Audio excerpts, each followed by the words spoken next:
आज मक्तले करबला की धूल दमिश्क के शाही महल के अंदर दाखिल होने वाली है।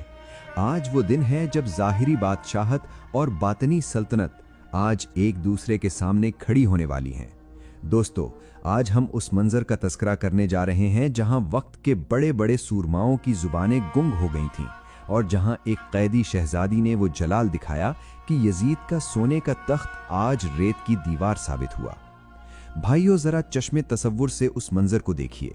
दमिश्क का वो पुरशुकूह दरबार सजा हुआ है, रेशम के पर्दे लटक रहे हैं। यजीद मलऊन अपने सोने के ऊंचे तख्त पर बैठा हुआ है। उसके हाथ में एक कीमती छड़ी है और उसके सामने एक सोने के तश्त यानी ट्रे में कायनात के शहंशाह सैयदुश्शुहदा इमाम हुसैन अलैहिस्सलाम का वो सरे अनवर रखा है, जिसे नाना मोहम्मद मुस्तफ़ा सल्लल्लाहु अलैहि वसल्लम अपने कंधों पर बिठाकर चूमा करते थे। यजीद अपनी जीत के नशे में चूर उस छड़ी के साथ उन मुक़द्दस लबों की तौहीन करने की जसारत कर रहा था जिन लबों से कभी वही की खुशबू आती थी। जरा सोचिए वो कितना हौलनाक लम्हा होगा।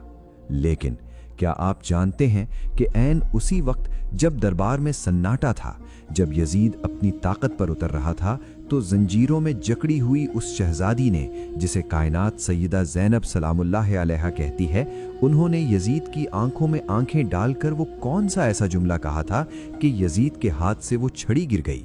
वो कौन सी ललकार थी कि यजीद का पूरा दरबार सख्ता में आ गया और जालिम बादशाह अपने ही तख्त पर कांपने लगा। आज हम दरबार शाम के वो पुरअसरार और वजदानी राज खोलेंगे कि वो क्या जुर्रत थी कि एक ऐसी बीवी जिसके सर से चादर छीन ली गई हो, जिसका पूरा घराना ज़बह कर दिया गया हो, वो एक ऐसे बादशाह को उसके अपने ही भरे दरबार में कैसे जलील कर सकती है जिसके इशारे पर लाखों की फौज खड़ी हो। तो अपनी रूह के तार आज इस महफिल से जोड़ लीजिए, क्योंकि आज हमें ये पता चलेगा कि करबला की असल फतह नेज़े पर चढ़ने के बाद दरबार यजीद में कैसे मुकम्मल हुई थी। जुड़े रहिएगा इस नशिस्त के बिल्कुल आखिरी सेकंड तक, क्योंकि आज हमें ये पता चलेगा कि जब यजीद जश्न मना रहा था तो उस वक्त ज़ैनब की तड़प ने अर्शे इलाही पर क्या इर्तियाश पैदा किया था। आइए सफ़र करबला के इस सबसे ज़्यादा जलाल भरे और फैसला कुन बाब यानी दरबार यजीद की हकीकत के राजों में गोता लगाते हैं। भाइयों, ज़रा अपने बातिन की आंखें खोलकर 19 मुहर्रमुल हराम की उस दोपहर का नक्शा देखिए। यजीद मलऊन आज अपने गुरूर के उरूज पर है। उसने अपने महल को सोने और चांदी से सजा रखा है। 700 कुर्सियां दमिश्क के बड़े बड़े उमरा और गैर मुल्की सफ़ीरों के लिए बिछाई गई हैं और वो खुद एक ऊंचे तख्त पर बैठा हुआ है ताकि लोगों को अपनी ताकत दिखा सके। दोस्तों, यजीद ने एक बहुत ही घनौना मंसूबा बनाया था। उसने हुक्म दिया कि आले रसूल सल्लल्लाहु अलैहि वसल्लम के इन असीरों को, इन शहजादियों और बीमार इमाम सज्जाद अलैहिस्सलाम को एक लंबी रस्सी में जकड़कर दरबार में लाया जाए। रिवायात बताती हैं कि 12 असीरों को एक ही रस्सी में बांधा गया था। इमाम सज्जाद सबसे आगे थे और सैयदा ज़ैनब सलामुल्लाह अलैहा सबसे पीछे थीं। यजीद का मकसद ये था कि जब ये लुटा हुआ काफिला रस्सियों में बंधा हुआ गर्द आलूद लिबास में उसके सामने आएगा तो लोग समझेंगे कि अहले बैत माज़अल्लाह जलील हो गए हैं और यजीद कायनात का फातेह बन गया है। वो उन्हें कैदी दिखाकर अपनी जीत पर मोहर लगाना चाहता था।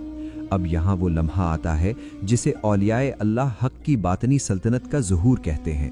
जैसे ही दरबार के भारी पर्दे हटे और ये काफिला अंदर दाखिल हुआ तो वहाँ मौजूद 700 दरबारियों की आंखें फटी की फटी रह गईं।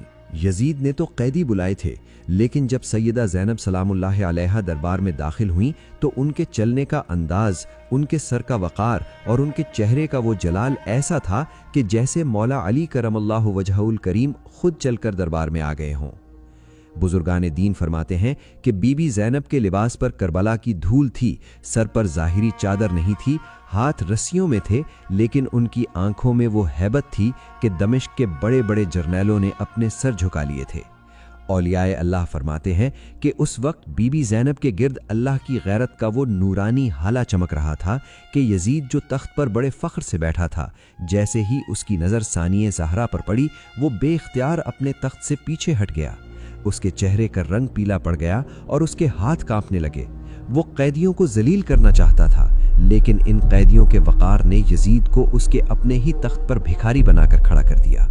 यहाँ वो राज समझिए जो हमें कायनात विलायत के सुल्तान हुजूर गौस सक़रैन शेख उल आलम शेख अब्दुल कादिर जीलानी क़ुद्दस सिर्रहुल अज़ीज़ के फैज़ान से मिलता है।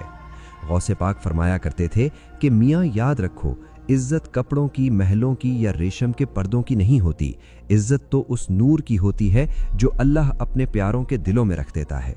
मेरे भाइयों, यजीद के पास तख्त था लेकिन उसके पास नूर नहीं था, इसलिए वो आज जलील था, और अहले बैत के पास जंजीरें थीं लेकिन उनके पास नूर मुहम्मदी सल्लल्लाहु अलैहि वसल्लम था, इसलिए वो आज तख्त नशीनों के भी इमाम थे।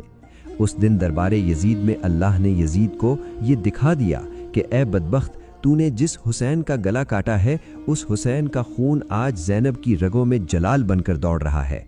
वो दरबार नहीं था,